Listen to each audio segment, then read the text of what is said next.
Dan pemirsa, untuk membahasnya sudah ada sejumlah narasumber yang bergabung bersama kami. Ada juru bicara pemenangan Partai PDI Perjuangan Aryo Seno, Wakil Ketua Umum Partai Golkar Ahmad Doli Kurnia, dan Ketua DPD Gerindra Jakarta Ahmad Riza Patria. Selamat sore, saya sapa terlebih dahulu Bang Riza dan Mas Aryo. Selamat sore, Selamat sore. Pak Riza. Ya, Bang Doli sepertinya belum bergabung, nanti akan menyusul. Baik, Bang Riza, Gerindra sudah mengumumkan ya untuk Pilgub Jateng akan mengusung Pak Ahmad Lutfi. Apa sebenarnya pertimbangan dari Partai Gerindra sendiri? Ya, sudah disampaikan ya oleh Sekjen Gerindra Pak Ahmad Muzani bahwa pembahasan ini sudah lama dengan berbagai pertimbangan, diantaranya kebetulan Pak Ahmad Lutfi adalah orang asli Jawa Tengah. Kemudian kedua juga yang bersangkutan sudah lama berdinas ya di lingkungan Jawa Tengah sebagai Kapolda dan polisi sebelumnya.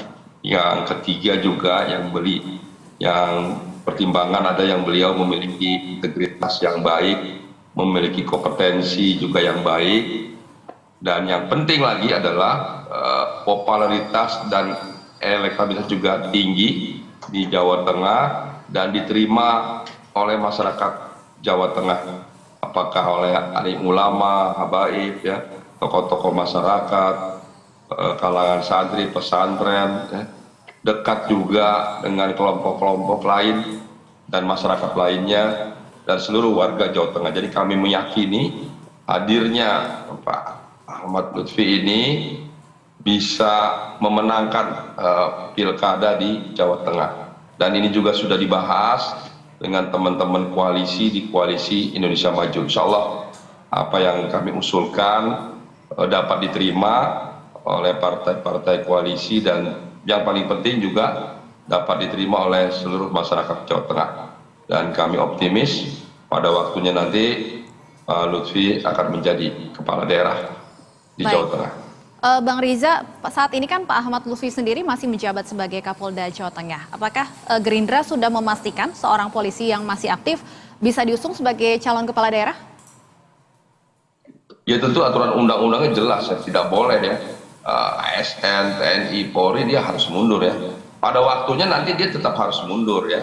Tidak bisa sebagai Kapolda atau Pangdam atau PJ Gubernur kemudian mencalonkan diri. Nanti ketika mencalonkan dia harus posisi berstatus tidak lagi ASN atau TNI Polri. Baik, Mas Aryo, kita tahu Jawa Tengah kerap kali disebut sebagai kandang banteng. Nah, Partai Gerindra sudah memastikan untuk mengusung Irjen Ahmad Lutfi. PDIP sendiri bagaimana untuk Pilgub Jateng? Ya, pertama saya rasa ini adalah satu hal yang baik. Ada banyak opsi di berbagai tempat di mana masyarakat bisa memilih calon pemimpin berdasarkan preferensinya. Dengan munculnya nama Pak Ahmad Lutfi yang hari ini resmi didukung oleh kawan-kawan Gerindra, saya rasa ini membuktikan bahwa demokrasi kita hidup. Artinya ada banyak opsi dan alternatif bagi masyarakat. Tetapi tentu kalau bicara tentang Jawa Tengah, PDI Perjuangan ini punya ikatan bonding yang cukup lama dengan Jawa Tengah. Artinya dari pemilu ke pemilu, dari pilgub maupun pileg di sana, kami seringkali terus-menerus dipercaya menjadi pemenang pemilu di Jawa Tengah. Yang mana ini menuntut kami untuk tentu saja banyak dari kader-kader kami yang tumbuh dari sana, banyak dari pemimpin-pemimpin muda, pemimpin-pemimpin yang berproses dari bawah, yang kemudian bergabung dengan PDI Perjuangan, itu berasal dari Jawa Tengah. Sehingga ikatan kami cukup panjang secara sejarah.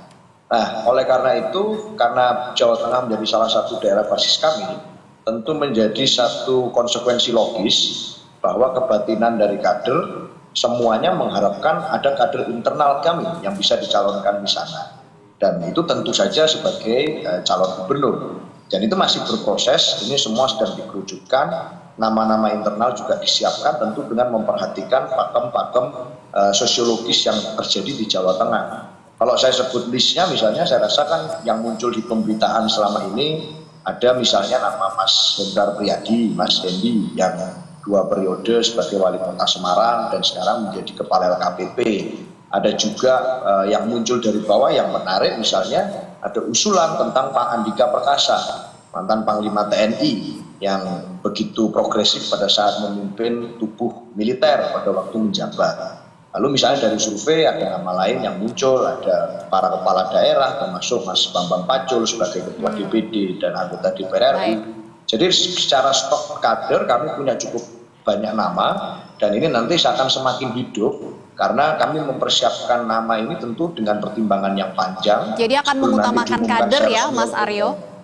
Akan mengutamakan kader? Ya, secara kebatinan politik hingga hari ini tentu kita ingin memprioritaskan kader kami sendiri. Baik. Bang Riza, saya ingin kembali menanyakan terkait dengan pencalonan Ahmad Lutfi. Untuk pasangannya sendiri, apakah sudah ada salah satu yang kerap disebut-sebut nama Kaesang? Benarkah berpotensi menjadi cawagup di Pilgub Jateng? Bang Riza, audionya sepertinya masih di-mute. Belum ada memang sampai sekarang yang diputuskan sebagai pasangan Pak Lutfi, namun sudah dipelajari ya.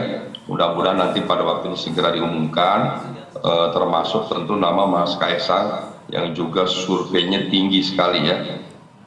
Mas Kaesang ini antara Jakarta dan Jawa Tengah, tapi Mas Kaesang itu sepertinya di Jawa Tengah surveinya tinggi sekali. Jadi nanti kita akan bahas lanjut potensi Mas Kaesang di Jawa Tengah. Tentu harus dibahas bersama dengan partai-partai koalisi atau partai-partai lain yang juga akan mengusung Mas Kaesang di Jawa Tengah. Baik, terakhir Mas Aryo, tanggapan Anda soal nama Kaesang yang kini muncul juga untuk di Pilkada Jawa Tengah. Elektabilitasnya tinggi loh katanya Mas Aryo. Turut diperhitungkan tidak oleh PDI Perjuangan?